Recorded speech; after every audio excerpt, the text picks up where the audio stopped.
You're listening to the Gridiron Guvnor. Hello, Guvnor.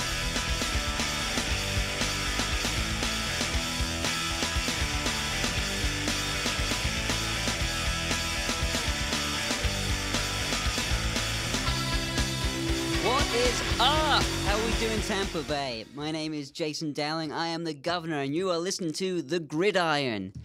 So let's start off. Let's talk about the Buccaneers. Finally, they win a game.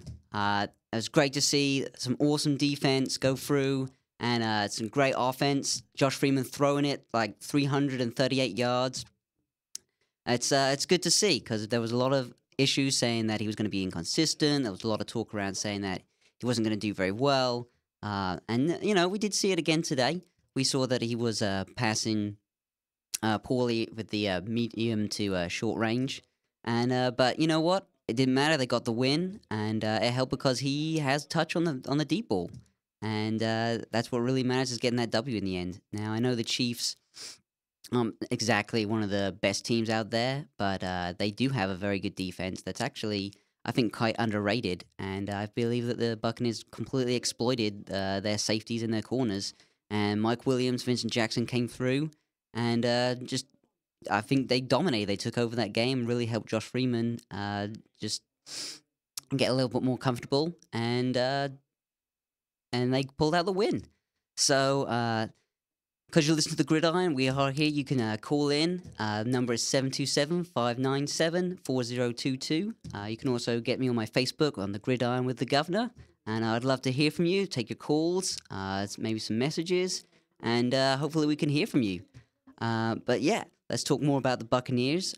Josh Freeman, once again, he got 15 completions on 26 attempts, and he got 328 yards and 3 touchdowns. And I know he got the one interception early, and when I was watching, I was like, "Oh no, here we go!" He's getting an interception really early, and but they managed to pull it out. The defense, man, Coach Shiana has really turned this Buccaneers coaches around by making sure that their defense is just swarming to the ball, stopping the run, and limiting any deep balls. And that's what they did today. Brady Quinn just didn't find any rhythm. I feel like they pressured him often. They didn't get any sacks, but it showed in interceptions, the one by Rondé Barber and the tip pass that went into Mark Barron's hands. So that's great. They stopped Jamal Charles in his tracks. He only had 40 rushing yards. Now, we're talking about the number one rusher in the NFL, and the Buccaneers absolutely stopped him short. Like, he didn't do anything. He had 2 big runs of like 20 yards, and that was it. And other than that, they completely shut him down. The Chiefs were trying other things with Dexter McCluster. They went to their fullback / tight end to try and run it, and really they didn't do anything either.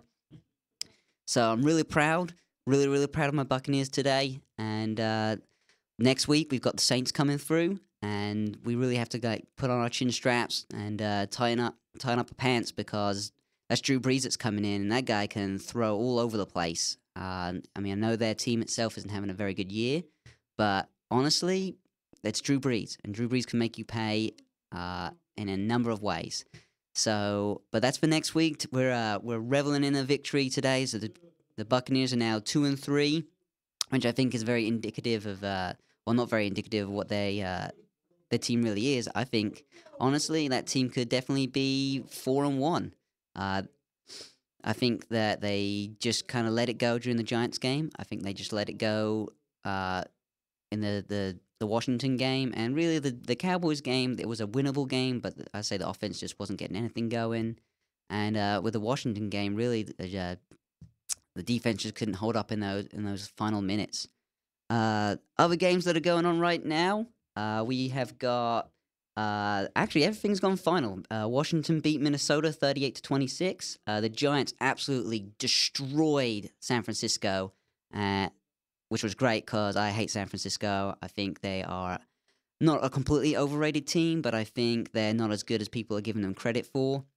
I think they've just clearly beaten bad teams. And today, the Giants came in and showed them why they're the Super Bowl champions, and completely just messed up Alex Smith. Their running game didn't really get anything, and it was just a complete domination by the Giants. Other games, the Seahawks eked out against New England. So Seahawks are their defense is good. I think no one is now passing on the Seahawks as if they're just a team to and just that's a win. Their defense is legit, and I honestly think their defense could probably be one of the better defenses in their division, if not the best. I think it's better than San Francisco's. They rush much better to the quarterback. They get sacks and it showed today when they beat Tom Brady. Yes, they eked out a win, but the fact is, if you beat the Patriots, you got something going on, especially the way the Patriots absolutely destroyed the Broncos last week. So, other games, Buffalo finally got a win against Arizona. Arizona now, I think that's a 2-game tailspin they're in, so that's 2 losses for them. And Buffalo finally gets a win, which kind of keeps them on. Not technically to say that they are going to win the division, but they're still kind of in the race, I guess. The Jets, I think, are they also got a win today, but they beat Indianapolis, and really they haven't shown anybody anything that they're going to do anything at all this year. Really, they got their win over the Colts with rushing game, which they have lacked all year, and finally they got Sean Green. He got 3 touchdowns today. He ran for 100 yards, and they got the win, which is great. But once again, they ran against the team, the Colts, which aren't a very good run defense team. They're better against the pass, and unfortunately, Andrew Luck just didn't have it today. I don't think really anything on the offense really had it today for Andrew Luck and the Colts.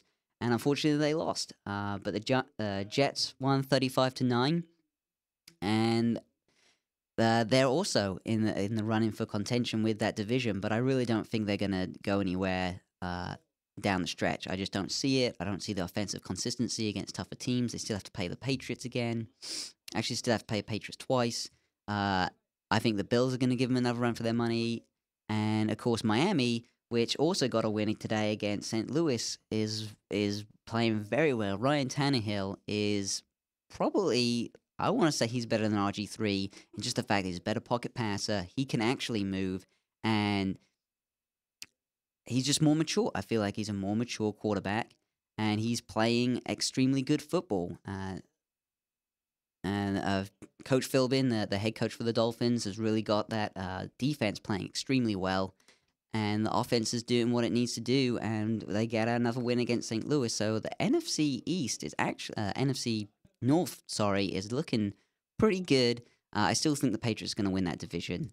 Other games, Cleveland got a win against Cincinnati. Now, Cincinnati is one of these teams where everyone was like, they're going to win the games they're supposed to. They're going to beat up on the small teams and then maybe eke out wins against teams that are not supposed to win. Was not the case today. The Browns absolutely looked like a completely different team in the second half. They really came through, and they just completely annihilated Cincinnati in that final quarter. And they went up and they've won 34-24. And Cincinnati now has also lost 2 in a row. And unfortunately, the way that division goes in the AFC, I mean, they could be looking up at they are looking up. They're looking up at the Ravens, who managed to get a win today against the Dallas Cowboys, because of Dallas once again, all that talent, and they just can't pull it out. I don't know what it is with them. They always fall short on their face, and today it was a missed field goal. And unfortunately, it's just the way Dallas is. They're like this extremely talented team. Jerry Jones has no problem spending money to make sure that his team is going to win, and they just can't do it. They're going to be fighting for that division the whole way through with the Giants and the Eagles. And Washington, I think, are slowly they're going to be beaten down, so they're not really going to compete. Even though they did win today, they did beat Minnesota, but barely. I mean, the score I don't think is any review on how that team really did. I think Minnesota actually played very good football. Christian Ponder is turning into a pretty mature quarterback for only his second year. I feel that there's more trust in that team. The whole offense doesn't need to rely on Adrian Peterson, and Christian Ponder's playing good football. So yes, they lost it to Washington, but I still feel that Washington's going to be at the bottom of that division. So other games, Oakland got beat by the sneaky Falcons again. It's just I don't know what it is. It's like 3 weeks in a row now. The Falcons have managed to eke out a win. Like it's just the balls just fall in their way. Like each time. Like today they got a field goal, and last seconds they managed to get possession. They had I think it was 18 seconds to go down the field, and they went down in 18 seconds and scored a field goal. I mean that's crazy. I mean good job for Matt Bryant, former Tampa Bay Buccaneer. Uh, but it's crazy how the Falcons are absolutely just clean house. They're now 6-0, and it's a shame, but I think they are really going to run away with our division in the South. Uh, and it's going to be hard for the Buccaneers really to catch them. Let's see other games we had. Detroit beat Philly in overtime. I thought Philadelphia was actually going to smash Detroit because I feel Detroit's pretty overrated. They're saying their defensive line is one of the better in the league, and I just don't see it. I don't think that it's all that good. I think maybe last year it did well, but Ndamukong Suh, he had his rookie year, which was great, but other than that, he's done nothing, absolutely nothing. And there's all these people in Tampa Bay who are screaming for Gerald McCoy, saying he's made of glass, saying that he shouldn't be on the team. We should cut him before it's too late because he's weak, he's soft, and really, I think Joe McCoy for the games that he's played has played much better than Ndamukong Suh. He's been more disruptive. No, he doesn't have the numbers that Suh had in his rookie year, but the fact is, Joe McCoy is making more pressure and making it able for his other players like Michael Bennett, like today with Tio Neesham, who played a very good game as a defensive end, taking over for Adrian Claiborne, did great. And that's all because Joe McCoy can apply that pressure up the middle with Roy Miller, who also played with a bad back today, play extremely well. And they were able to put their hands up in Brady Quinn's face. No, they didn't get the sacks, but they've hurried his passes. And he had a lot of incompletions. And actually, I believe on the first interception, they were all in his face, and it made Mark Barron get that interception. I know that Mason Foster and Rondé Barber are all over the tight end that they got, which made the ball bounce in the air. But the fact is, when you have pressure inside in that quarterback's face, he's going to fumble, or he's going to throw a duck, and that's what happened. And that's what happened twice, really, to today, and that's why the Bucks were able to get interceptions. Rondé Barber, like the ageless wonder, just doesn't cease to amaze, I think, anyone here in Tampa, where he just comes to play with his lunch pail every week, and he just shows up, and he does his job, and today he did it with an 80-yard touchdown, interception for a touchdown. Good job for E.J. Biggers, who, hasn't really seen a lot of time. Once again, another player who people thought he was going to get burnt, thought he was going to not do very well, but you know what? He took a lot of mental reps. He didn't have a lot of practice time because of his broken foot, and he played really well. And he did enough to, stop a passing game of the Chiefs. And as I say, Rondé Barber he capitulated on, E.J. Baker's being able to shut down one of the receivers, knocked him down, knocked that ball out of the guy's hands, and Rondé was able to go back for a touchdown. It was great. So yeah, once it's just the Buccaneers defense is just playing extremely good football, and it's helping out Josh Freeman and that offense. I have to be honest with the first. I mean, I don't really want to get on the Buccaneers case, especially after such a great win, winning 38-10. But I just feel like the running game still isn't really there yet. I mean, it's still like a 4 yards and a cloud of dust kind of thing. It doesn't really push like I want to see. I feel that it's only there's no real big plays until until the fourth quarter, when it was like the 4-minute warning. There's 4 minutes left in the game, and they were able to push off big ones because that defense of the Chiefs gave up. When they saw that score was up 30-10, it was over. They just quit. They gave up, and that's all there was to it. And that's why I feel the running game was able to just really after that just dominate and take over. But really before then, I mean, in the first half, there wasn't really anything that they were doing. I mean, Doug Martin had some nice catches. I mean, saved Josh Freeman's bacon on a couple of times with a 42-yard catch and run, and also the 42-yard run later on. But really, that running game it's still not quite there, and I really do feel that offensive line is hurting without Davin Joseph. Um, and it's a shame. It really is a shame because I feel that this offense with more of a running attack, if it can really get going, if we can get like 7, 8, sometimes maybe get a 10-yard run, we'll be able to open up that offense even more. And it will be great because even though Josh Freeman showed today that he can do it, he can absolutely dominate with the deep balls.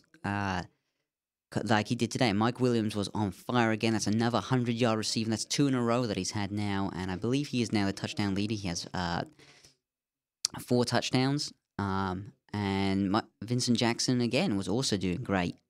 He didn't get 100 yards, but he did catch 2 touchdowns.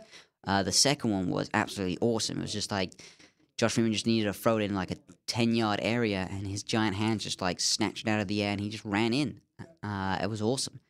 So it was great to see Josh Freeman throwing some deep balls down the field, which I think now is really becoming more of what this Bucs team wants to do. Now, Coach Gianna, when he took over, he said that he wanted to take shots downfield, and I feel that is what's going on more and more. And it's great. It's good to see that the Ravens are, that the Buccaneers are throwing the ball like deep. They're making completions. And it's something that this Tampa Bay area has not seen in ever. I don't think we've ever seen a passing as prolific as what's going on right now. And if we continue to do this throughout the rest of the season, it'll be awesome. It'll be really great to see. And I think we'll win a lot of games this way. Obviously, the run game needs to pick it up. But if Josh Freeman can keep completing on these deep passes, I think our season's going to be really good. So let's talk a little bit about the Ravens and Cowboys game, because I really feel that Dallas is getting the short end of the stick on a lot of stuff. I think that their mistakes really is what's killing them most of the time, but honestly, I mean, Tony Romo, he was 25 for 36. He threw for almost 300 yards, had 2 touchdowns. His running game was awesome with D'Amico Murray and Felix Jones, both almost rushing for 100 yards each, and they still can't win.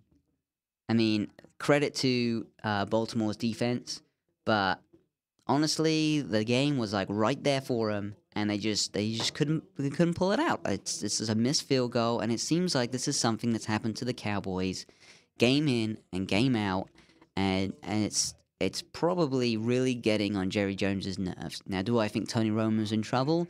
No, I don't think he's in trouble at all. I think that he's going to stick around for quite a while. I think that Jerry Jones believes in Tony Romo, and this whole stuff about a window that they're saying that the talent's not going to be there. That talent is always going to be in Dallas.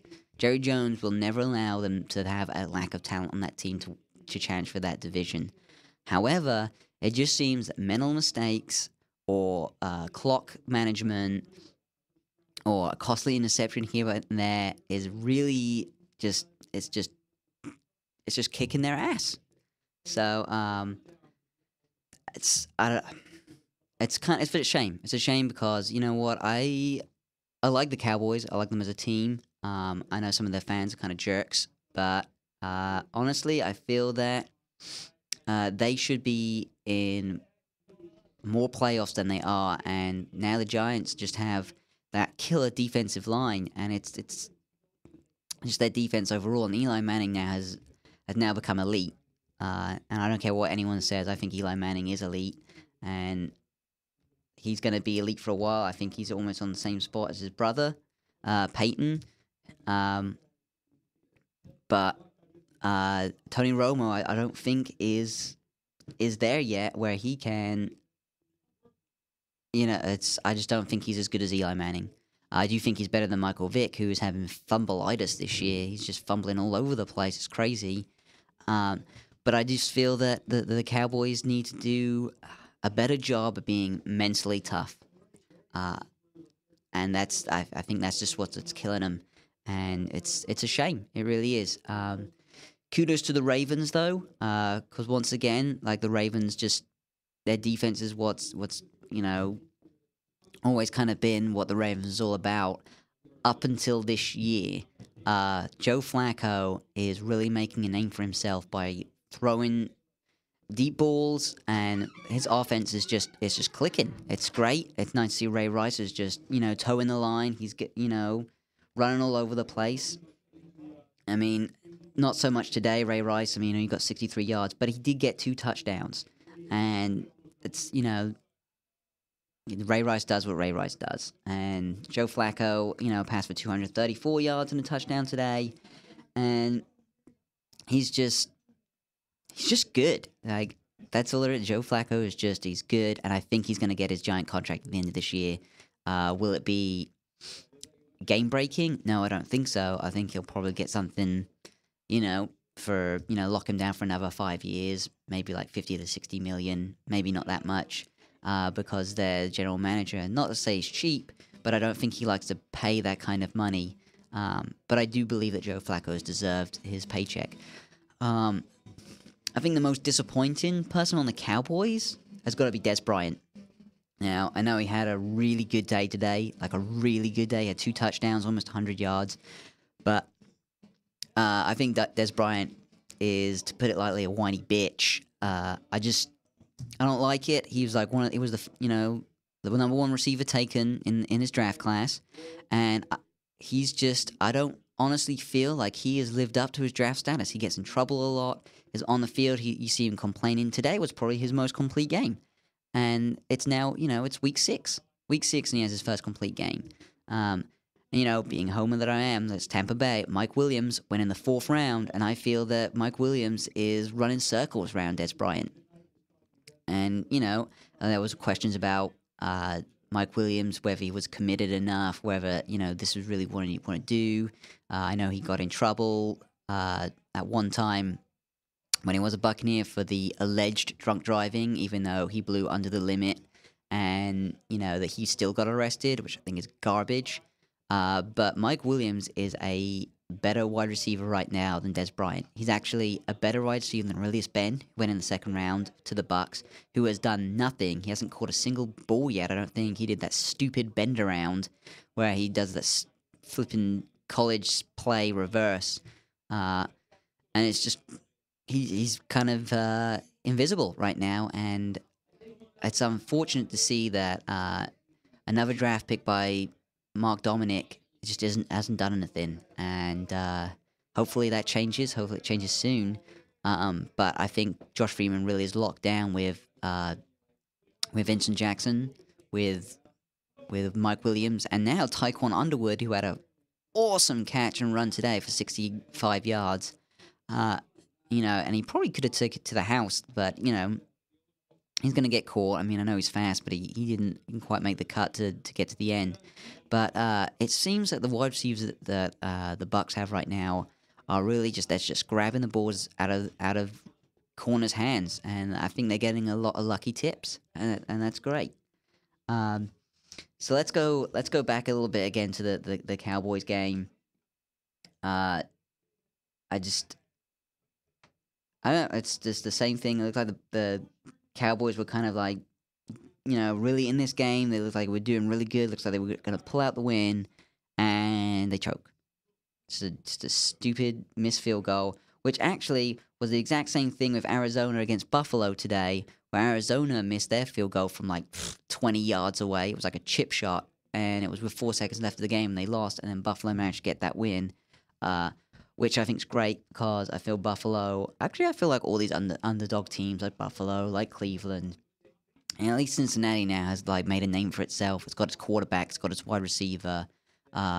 It's probably going to get a running back in the first round next year, and they will have all the tools they need to really show up the rest of their division. Steelers, I think kind of going downhill. I don't. The defense just hasn't shown up. I just saw the Titans absolutely just creamed them. Like, I don't care what that score says. I think Tennessee really put a hurting on that Steelers defense. The Steelers defense is old. Ben Roethlisberger can only do so much. And that defense, I mean, Troy Polamalu, I mean, everyone loves the guy. I mean, he's got phenomenal hair. He really does. But the guy just can't stay on the field anymore. I know he has 2 years left on his contract, but he may sit out that final year, and he'll probably retire a Steeler. Same with Woodley. Woodley's hurt too, and he's done a whole. He's gone almost a whole year. He played one game, and he got hurt. And they're just old. The whole defense is just old. I know Warren Sapp said this last year, and the Steelers proved him wrong. But I think Warren Sapp was just 1 year out, and that's it. So that's that. Hey, do we have a caller? Is someone calling in? Is that what that is? Oh, that's awesome. Yeah, let's take the call.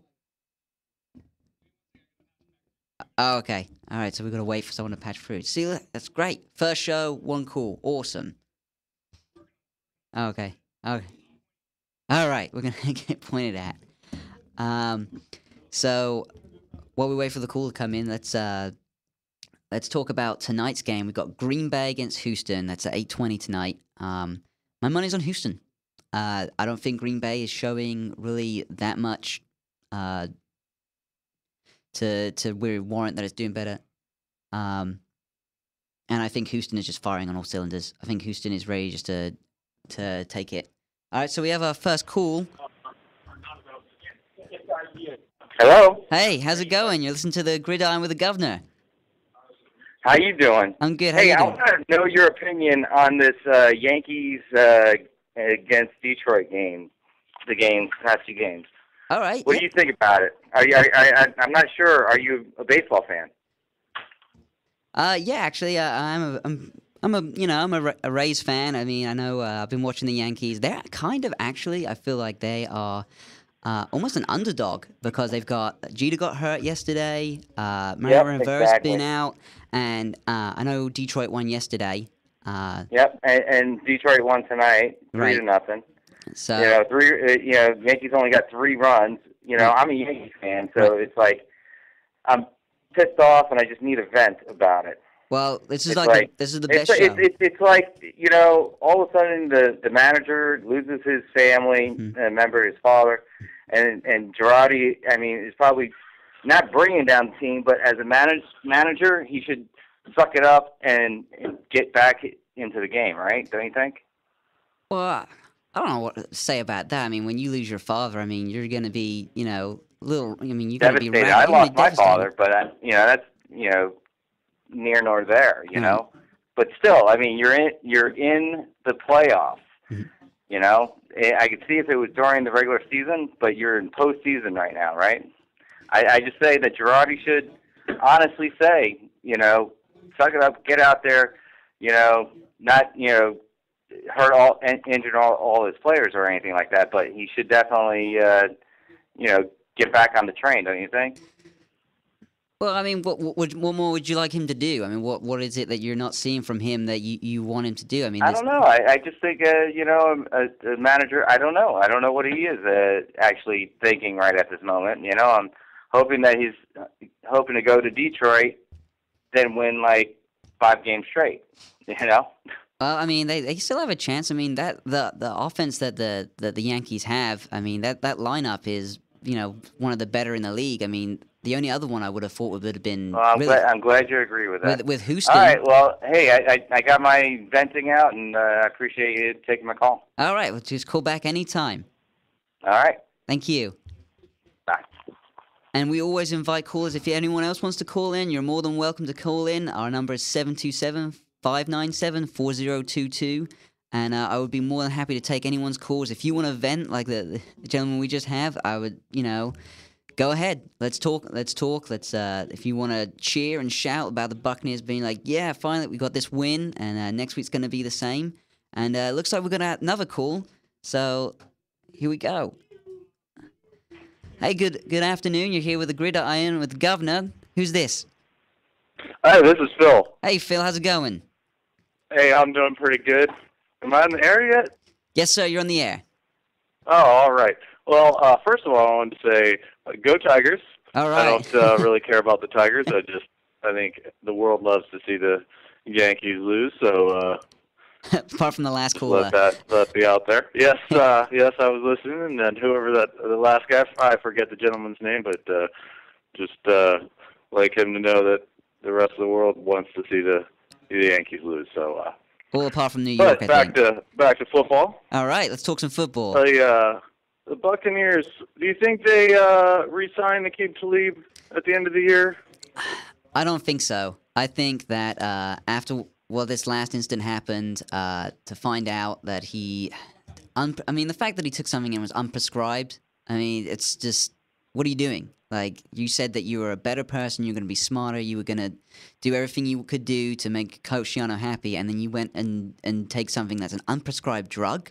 I mean, I don't care if you have, like, ADD or something. It's a stimulant, and therefore you're going to get caught. So, I don't know. They've given this guy, I think, too many chances. I was willing to be like, okay, after the whole shooting incident, I mean, if that was my daughter, or I'm sorry, if it was my sister, I'd kick that guy's ass too. I'd put a bullet in him too. I mean, that's your sister's. Some guys attacking your sister. So I was willing to give him a break on that. But now, once again, for this to happen, I don't think Mark Dominic brings him back. And you know what? He could have walked anyway, and he probably would have made some killer money. And I just don't think that's going to be the case now. Yeah, I agree. I think that Shiano just isn't going to put up with that sort of nonsense. And the fact that, like you said, it wasn't even a prescription that he had. Right. That probably is a nail in the coffin for him. So we'll see what happens when he comes back from the suspension. But yeah. Yeah, well, I agree that this is probably his last year. Right. Coach Shiano does say that he will be back in the lineup once he comes back, though. So I don't know if Coach Shiano's putting his neck on the line for this guy, but I don't see it happening. I think he's going to be let go, but they're just not going to re-sign him at the end of the year. All right, well, thanks, Guvnor. Right. Appreciate you taking my call. All right, very welcome. Call back anytime. All right, thanks. Thank you. All right, so yeah, this is great. We've got 2 calls coming in. I say if anyone else wants to call in, our number is 727-597-4022. You know what? Let's talk a little baseball. We had the one caller. I mean, the Yankees are now down 2-0. Can they come back? I think so. Can they win it? It's tough to do. I mean, you have to sweep the whole thing from now on, and I just don't see it happening. And Detroit's probably going to get in the finals. And God, I can't believe that Washington lost to the Cardinals. That was just absolute killer that happened. To choke in that 9th inning was ridiculous. So I don't know. Maybe it could. We'll see how that goes. But the fact that Detroit is now down. Detroit is up 2 games. It's going to be tough for the Yankees to do. I mean, they do have probably one of the better lineups in the whole entire MLB. I mean, Houston probably can really swing to the fences too, and even Detroit's got a really good lineup.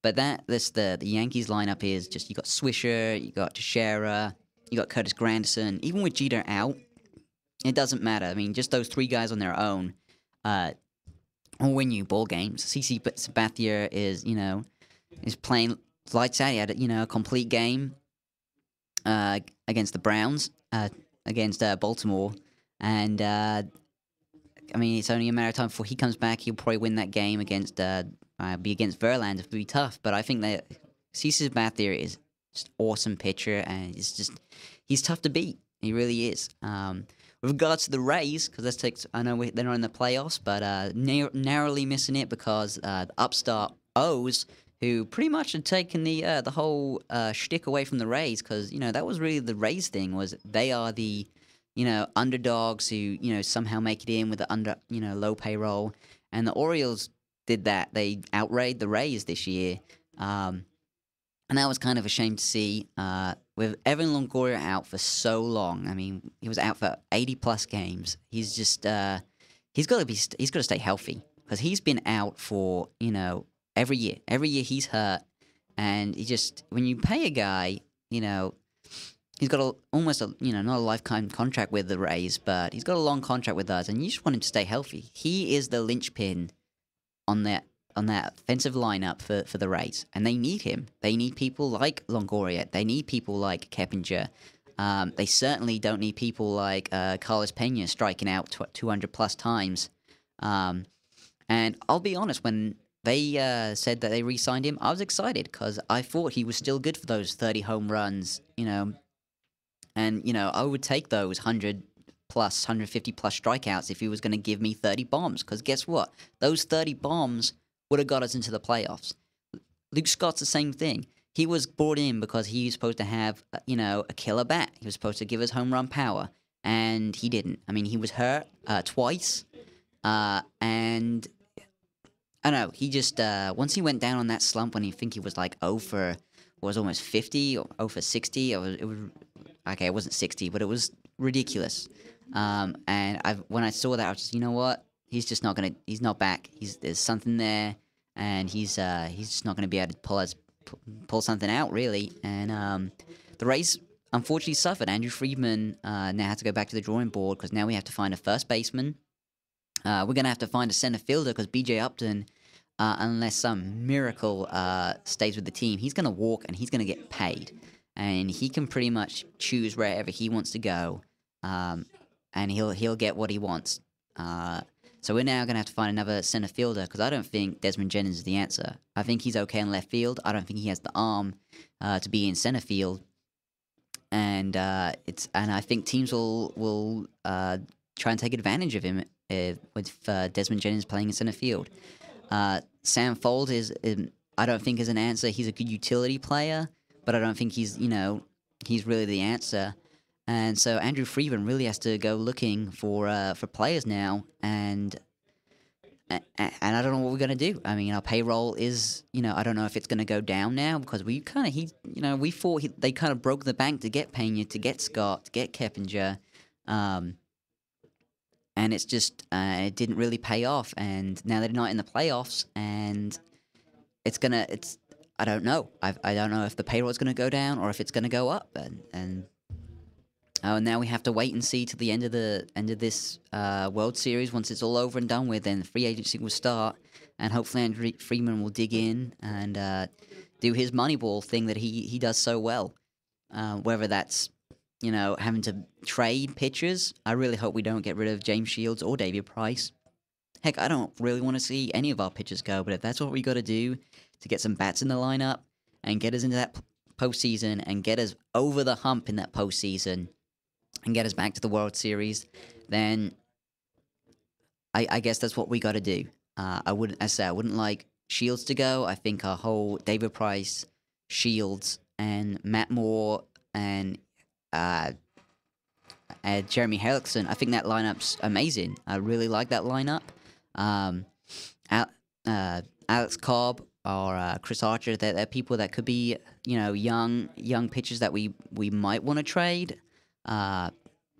We got Jeff Neiman, who I think he's done. I mean, the guy came back for one game and he got hurt straight away, and he's just a big dude. He's like almost 7 feet. So I mean, it's gonna be tough to really keep this guy that's always injury prone on the line, in the lineup. And then we got Wade Davis, who has proven that he is starting material, but he is now in the bullpen as that mid-range reliever to mid closer, and I don't know if he would be something that would trade. I know he signed a long contract with the Rays 2 years ago, and we'll see what Andrew Friedman does.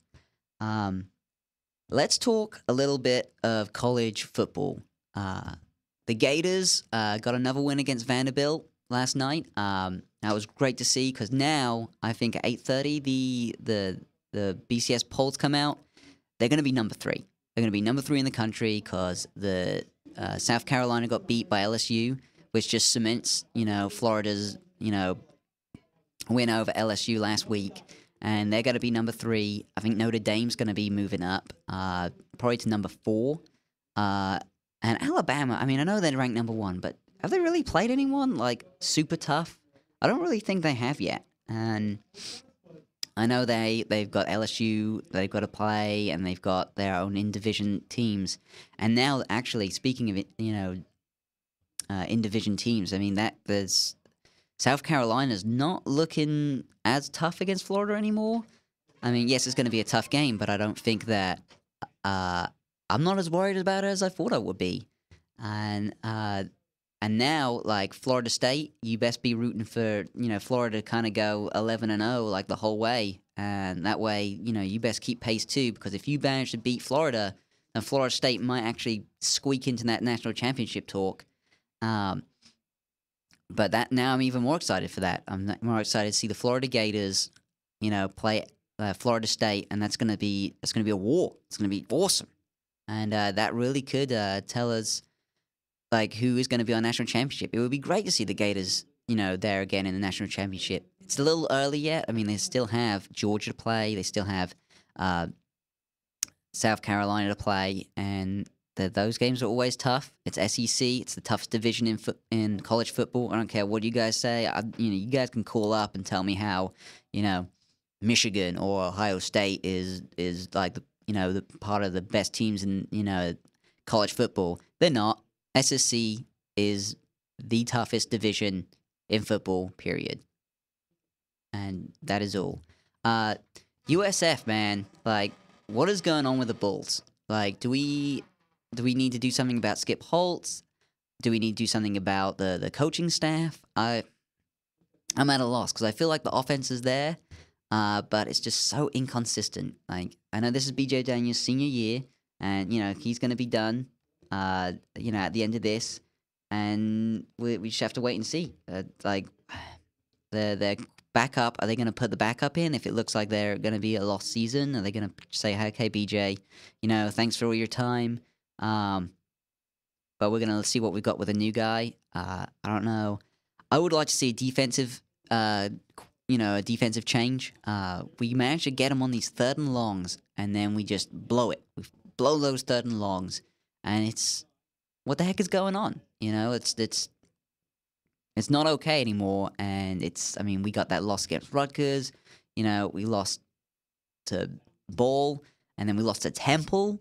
It's not good enough anymore. And as the media talked about, how the CEO of Tico, who is on the chair of the chair board of the USF, he sent an email saying this is unacceptable. I'm not happy with it. And, I don't think he's going to want Skip Holtz's head or anything, but I do think that he's going to want answers, and he's going to want, something to be worked on and a change, whether it is with the coaching staff or something. Something's got to be done. So let's go back and talk about tonight's game. We've got Green Bay at Houston. As I said, I think Houston's going to pull it out. I think Green Bay is showing enough to me that says Houston is going to lose this game. I think that Green Bay, though Aaron Rodgers is great, he himself has said he's not playing the best football that he can. I actually think the defense is the thing that's really killing the Packers, kind of like how it did last year, where the defense is like Don Capers' defense got figured out, and it got exploited. It really did, and that's why they didn't make it to the Super Bowl. That's why they didn't go all the way in the playoffs, because that defense just wasn't there. And it's a little bit better this year, but I still think the defense is what's letting that team down. And I think Houston, with their running game, is just gonna just blow them out. I mean, not blow them out as in the scoreboard, but I do feel that the Houston Texans are just going to run all over him. I don't think Clay Matthews or any of that really linebacking squad is really going to do much to stop Arian Foster and Andre Johnson and Matt Schaub, who, he's like on the edge of elite QBs. I mean, he's really, really, really, really, he's like Ben Roethlisberger. Like, Ben Roethlisberger's an elite, but he's right on that cusp of being elite because he's accurate and he makes the big passes. He's smart. But I guess unlike Ben Roethlisberger, Matt Schaub is actually kind of he gets hurt a lot and often. And this year he hasn't got hurt yet. And I mean, who knows? It could be this game against Green Bay. I mean, I say they blitz their linebackers a lot. They do love their zone blitzes and creative blitzes. And it could be, Matt Schaub could get hurt because he is that kind of guy that doesn't take, damage very well. So it's going to be exciting to see. I think that Houston pulls it out. I want to say 30-27. Say 28. 30-28. I think Houston pulls it out. And that should be a really good game coming up for tonight. So let's talk a little bit more about the Bucs, I guess. Because we're in Tampa and we like to talk Tampa-based sports. And obviously, I wanted to keep going on about how our Buccaneers pulled out that win, and I'm really excited for next week, who they play the Saints, and I think the Saints could be in trouble. Yes, they can move the ball up and down the field with Drew Brees, and I did say earlier that you can never really take the Saints lightly because Drew Brees is, he is elite. He's an elite quarterback. And he has all the weapons he needs to just take him down the field and score touchdowns like they did against Green Bay. And Green Bay, was able to pull out, that win there. But their defense, the Saints' defense, is really letting them down. And if Josh Freeman can throw those deep balls like he did today, like he did last week, and like what he did against the Giants, then I think that we'll be in pretty good shape because their corners suck. Since Tracy Porter, is gone, they don't have Darren Sharper no more. That defense it gets dominated, gets beat up, and there's no pass rush there, which is great because Josh Freeman does better when there's nothing in his face. And the offensive line should hopefully keep his shirt clean, and Josh Freeman will be able to have a really big day against the New Orleans Saints. So fingers crossed for that. But as I say, they beat the Chiefs today. Brady Quinn wasn't awful. It was, it was pretty good. But I think the Buccaneers defense put him in a spot where he didn't have a lot of time to really get rid of the ball, and he wasn't consistent really. I don't think he had some nice drives in that first early half where they were coming down, they were marching down. But they just couldn't quite, put it in the end zone. They did the one, they put the end zone on a blocked punt, which was ridiculous seeing Conan run through the end zone and try and make a pass. He should have just dropped down in that end zone and taken the safety. And then we'd probably be looking at, the Bucs with, a 38-5 win, which looks even better on paper than, 38-10. And so I think it was just a bad decision by Mr. Cohen, but he's trying to, he's probably panicked when that happens. Probably doesn't happen a lot to him, so he panicked, but he needs to make a better decision and just take it, get down on the ground, don't get hurt, and just stay down. So the Bucs win 38-10. Say running game wasn't that great until the end. LeGarrette Blount needs to get more carries. He only had 7 and he had 57 yards. I mean, come on. Like, the guy he's just a house, man. He'll take you down. And hopefully they use him more next week. So thank you. That's been a really fast hour. It really has. I want to thank everyone for listening. And tuning into the Gridiron with the Guvnor, and I really hope to hear from you guys next week at 7:30, and hopefully I'll hear from you guys soon, and I'll see you next week. Thanks very much, guys.